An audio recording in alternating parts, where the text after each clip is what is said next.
ତେଣୁ ଦେହର ଯତ୍ନ ନେବାର ଅଛି।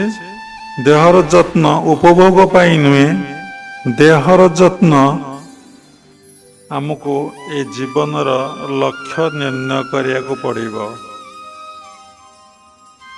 ଯଦି ଆପଣ ଲକ୍ଷ୍ୟ ନିର୍ଣ୍ଣୟ ନ କରିବେ ତାହେଲେ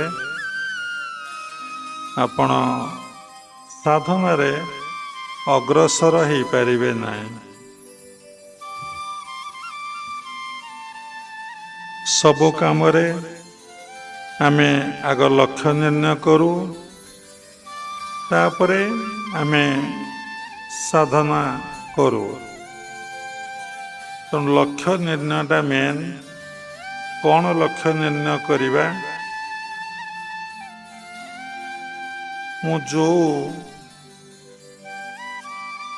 ଆସିଛି, ଯୋଉ ସ୍ରୋତରୁ ଆସିଛି, ସେଇ ସ୍ରୋତରେ କେମିତି ମୁଁ ଲୀନ ହେଇଯିବି, ବା ମୁଁ ଯୋଉ ପରମାତ୍ମା ପରମ ବ୍ରହ୍ମ ଠାରୁ ଆସିଛି, ସେଇ ପରମାତ୍ମା ପରମ ବ୍ରହ୍ମଙ୍କ ଠାରୁ ଆସିଛି, ସେଇ ପରମାତ୍ମା ପରମ ବ୍ରହ୍ମଙ୍କ ସହିତ କେମିତି ମୋର ମିଳନ ହବ, ମୁଁ କେମିତି ଲୀନ ହେଇଯିବି, ଏଇ ଲକ୍ଷ୍ୟଟା ଆମର ନିର୍ଣ୍ଣୟ କରିବା କଥା। ଏଥିପାଇଁ ଆମେ ତତ୍ତ୍ୱଗୁରୁ ଗ୍ରହଣ କରିଛେ, ସାଧନା କରୁଛେ, କିନ୍ତୁ ସାଧନା ବିଷୟରେ ଭଲ ଭାବରେ ଆମେ ଜ୍ଞାନ ଲାଭ କରିବା କଥା। ଆମେ କ'ଣ ନେଇ ସାଧନା କରିବା? ନା ଶରୀର, ଶ୍ୱାସ ପ୍ରଶ୍ୱାସ ଓ ମନକୁ ନେଇ ଆମେ ସାଧନା କରିବା। ସର୍ବପ୍ରଥମେ ହେଉଛି ଶରୀର। ଦିବ୍ୟ ଜୀବନ ଲାଭ ପାଇଁ ଦିବ୍ୟ ଶରୀର ଦରକାର।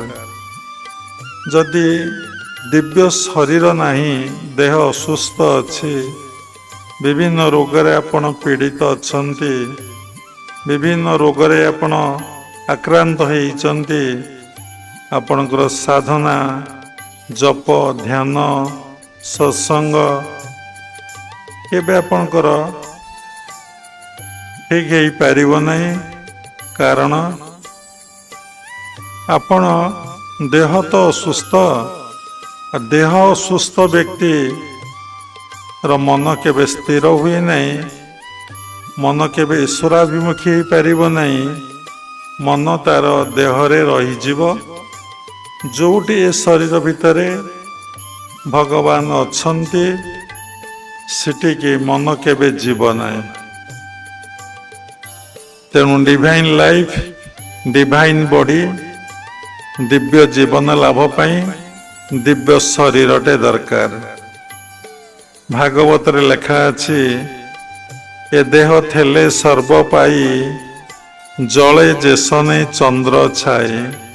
ଏ ଦେହ ଥିଲେ ଆପଣ ସବୁ କିଛି ପାଇବେ। ଯଦି ଦେହ ନ ରହିଲା ଠିକ୍, ଆପଣ ପାଇବେ କ'ଣ? ତେଣୁ ଦେହ କେମିତି ଠିକ୍ ରହିବ, ଶରୀର କେମିତି ଠିକ୍ ରହିବ, ଆମେ ସେ ବିଷୟରେ ଗୁରୁଙ୍କ ପାଖରୁ ଭଲ ଭାବରେ ବୁଝିବା। ତେଣୁ ଦେହର ଯତ୍ନ ନେବାର ଅଛି।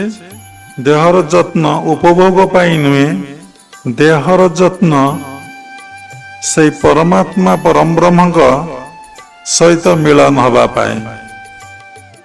ଆମେ ବଞ୍ଚିବା ନାହିଁ, ଆମେ ଜୀଇମା। କ'ଣ ପାଇଁ ଜୀଇମା? ଜୀବା କ'ଣ ପାଇଁ ଏ ଜୀବନ ରହିବ? ଏ ଜୀବନ ଆସିଛି, ଯୋଉଠୁ ଆସିଛି, ଯୋଉ ସ୍ରୋତରୁ ଆସିଛି, ସେଇ ସ୍ରୋତ ସହିତ ଏ ଜୀବନଟା କେମିତି ମିଶିଯିବ? କ'ଣ ହବ ମିଶିଲେ? ଆମେ ସେଇ ଆନନ୍ଦ ଧାମରୁ ଆସିଛେ, ଏଠି ଆନନ୍ଦରେ ରହିବା, ପୁଣି ସେଇ ଆନନ୍ଦର ଧାମକୁ ଫେରିଯିବା।